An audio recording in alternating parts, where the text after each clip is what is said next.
What's up mga kasupir? Welcome po muli sa ating episode. Panibagong araw at panibagong vlog na naman po tayo. Ngayon mga kasupir ay tumawag sa akin yung kapatid ko na kanyang tauhan ay lumubog daw dahil sa dami ng kanilang huli. At ito, nandito na kami ngayon sa spot kung saan ay lumubog sila.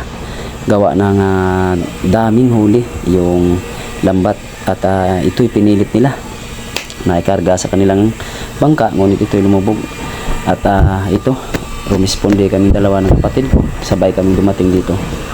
Paikot-ikot muna kami mga kasupir, gawa ng medyo malakas yung hangin at kinakarga na ng kapatid ko yung lambat. Bali isang paldo lang ito mga kasupir, ngunit puno ng isda yung lambat, halos mata-mata. Kaya dalawa kaming kumarga nito. Bali ang ginawa nila mga kasupir ay pinutol nila yung lambat kasi hindi kaya ng bangka ng kapatid ko.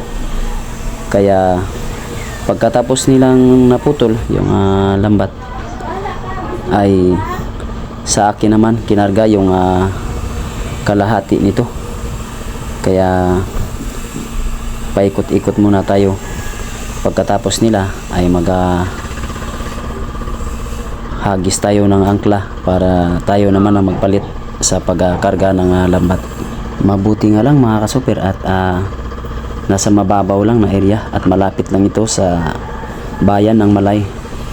Ito yung napakadelikadong gawin natin kapag ay nasa gitna tayo ng karagatan. Mabuti na lang at malapit lang tayo dito sa tabi, mga 200 meters lang.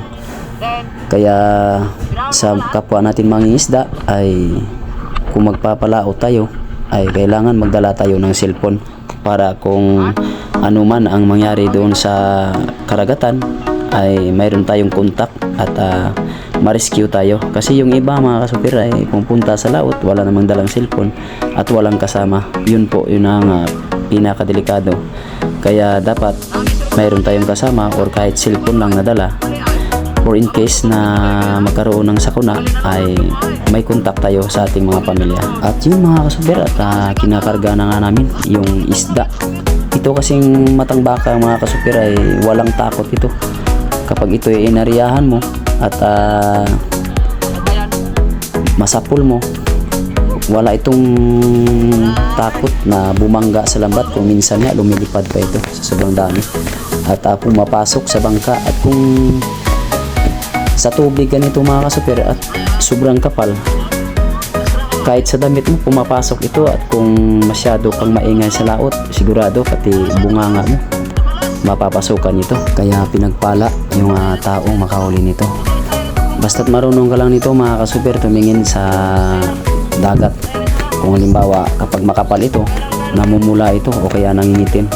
Kaya kapag expert ka nito, kapag makita mong namumula na or nangingitim, siyempre silipin mo. O kahit nga minsan kahit hindi mo silipin ay malalaman mo kasi tumatalon-talon sila kapag nadaanan ng bangka o minsan pumapasok sa bangka. Kaya madali mo siyang malaman na itong isda na ito ay matang baka. At grabe mga kasupir, kapag naladladan mo ito ng lambat, hindi mo na kailangan na maghintay pa or paliitin mo yung lambat. Kasi pag dinaanan ng bangka ito sa loob ng lambat, talagang magsitakbuhan sila at kusang babangga ito sa lambat. Dahil sa sobrang dami ay dadapain niya talaga yung lambat mga kasupir. Kaya kung makikita niyo mga kasupir ay talagang halos minata-mata yung lambat. Grabe talaga. Itong kinarga namin mga kasupir ay hindi bababa ito sa 300 kilos, sa 300 kilos mga kasupir. Tapos yung kaputol nito nauna na doon sa tabi sa kapatid ko kanina mga kasupir. Kaya ito yung kaputol niya. Isipin mo isang paldo lang ito, ganito karami, at mas malaki pa yung bangka na yan sa aking bangka na ito mga kasupir. Pero lumubog siya dahil sa dami ng isda na ito. Grabe talaga. Kaya sa kapwa kong mangingisda, kapag doon kayo sa malayong lugar, sa mga malayo dito sa tabi, ay kapag alam na natin na marami yung huli natin, dalawa lang naman yung choice natin. Pwede tayong tumawag ng rescue or kaya putulin na lang ang lambat para sigurado at nang makauwi ng ligtas. Kaya sa mga kapwa mga isda, huwag kalimutan magdala ng cellphone para may kontak.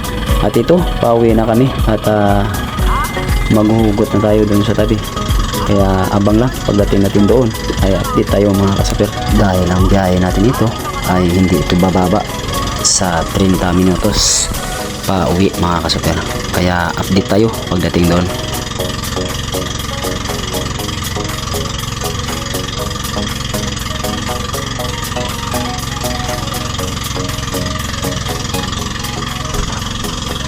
At yun at nakarating na nga tayo ng halos sa 30 minutos na biyahe mula doon sa bayan ng Malay papunta dito. At ito yung gagawin natin mga kasupir, ay ihuhulog natin ito sa tubig para hindi lumambot yung isda. Dahil halos isang oras na itong nakatambay sa laot mga kasupir, gawa ng lumubog nga sila. Grabe, halos hindi natin may angat mga kasupir.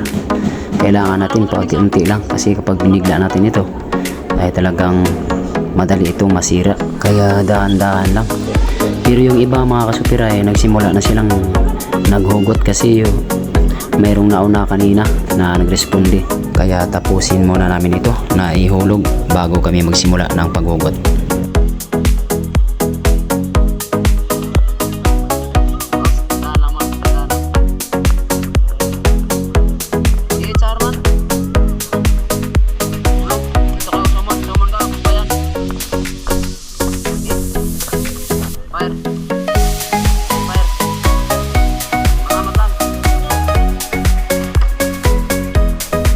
At yun mga kasupir, at magsimula na tayong maghugot.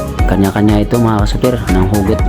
Yung iba tumutulong para mayroong pang ulam. Siguradong aabutin tayo hanggang hapon nito mga kasupir sa dami ng isda na huhugutin natin. Kaya abangan lang natin mamaya kung ilang kilo yung matimbang natin.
Alsapoy! Alsapoy!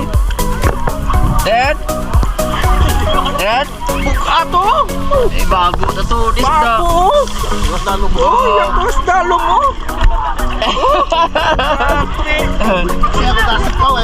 Baka sapoy! Pukse!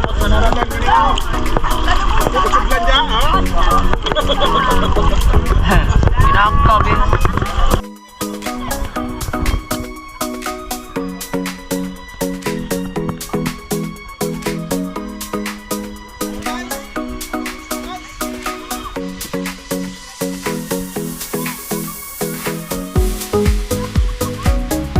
Ay, per kilo nun.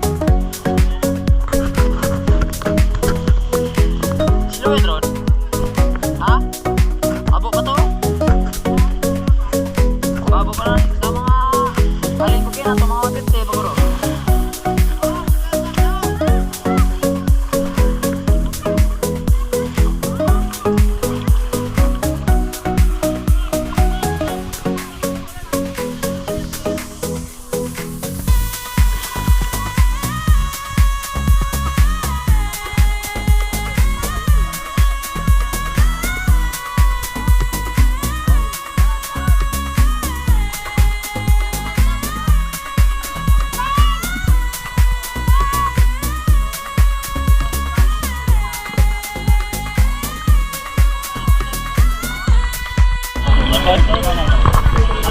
Nog!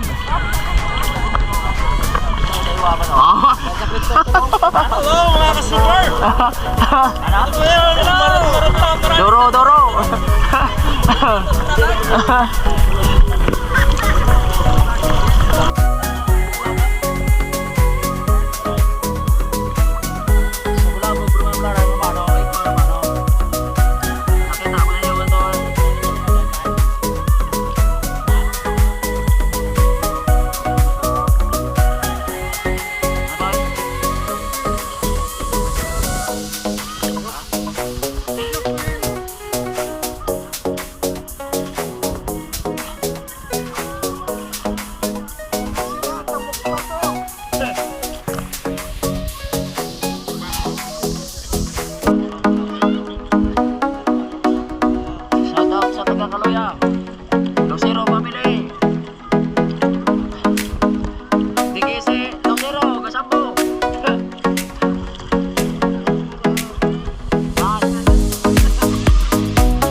yun mga kasuper, at nagsimula na silang magtimbang at nakailang iner na at nakailang hakot na rin yung mga tauhan ng pumakyaw ng isda.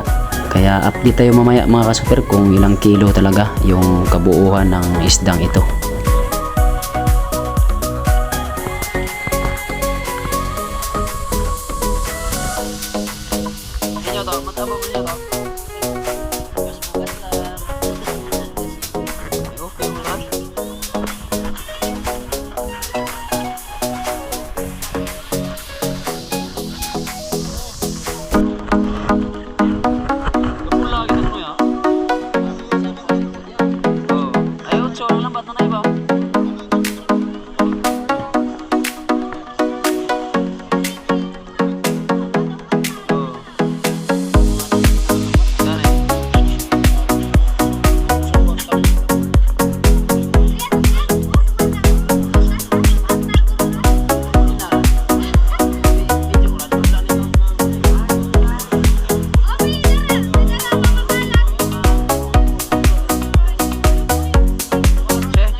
Yun mga kasuper, at nakatimbang nga mga 780 kilos at ang bigay po nila nito mga kasuper ay nasa 155 per kilo.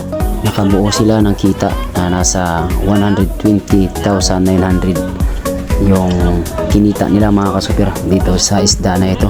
Kaya grabe, paldo mga kasuper. At yun, sa ating mga silent viewers at sa ating mga subscribers, maraming salamat sa patuloy niyong panonood at ako'y magpapaalam na. Bye bye!